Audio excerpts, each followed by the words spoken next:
ঘর আমার সব শেষ আজকে আমার সব শেষ আমার ঘর গাড়ি বাইক যা আছে সব শেষ আমরা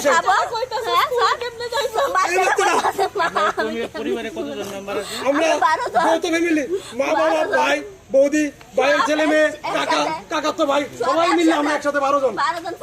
এই যে ছোট ছোট 4টা বাচ্চা, একটা দুইটা তিনটা, এই যে 4টা বাচ্চা, একটা বাচ্চার পরনে ভ্যান নাই, কারণ বাঁচাইছি ঘরের টাকা পয়সা স্বর্ণ কিচ্ছু বলতে কিচ্ছু নেই স্যার, সব লুটে লয়ে গেছে। ঘরের জিনিসপত্র কিন্তু দেখেন আপনারা সুকেশ পুরা খালি আমার দুর্গানগর একটা দেখেন আমাদের ঘরে যে জিনিসপত্র ছিল কোন একটা বাড়িতে এরকম নাই। আমার বড় ভাই আমরা এখানে কালী মন্দির, আমরা দীর্ঘদিন ধরে এই কালী মন্দির এবং মসজিদ পাশাপাশি আমরা একত্রিতভাবে এখানে আসি।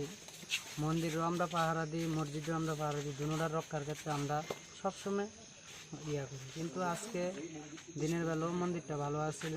সন্ধ্যার সময় এখানে পূজা দিতে হয় একজন, উনি দেখে যে মন্দিরের যে কালীর যে মাথাটা ভেঙে আছে, এটারে কেন্দ্র কইরা কিছু লোক আয়া উশৃঙ্খল করছে। করার পরে বাইরের লোক আয়া সেটা বাড়িঘর এবং গাড়ি টাড়ি পুরা দিছে। আমারও একটা গাড়ি পড়ছে, আমার ভাইয়েরও মারধর করছে। করার পরে এখন দুর্গানগরের সাইডে প্রচুর ক্ষতি হয়েছে, আমরা সাইডে কোনো ক্ষতি করতে পারছি না।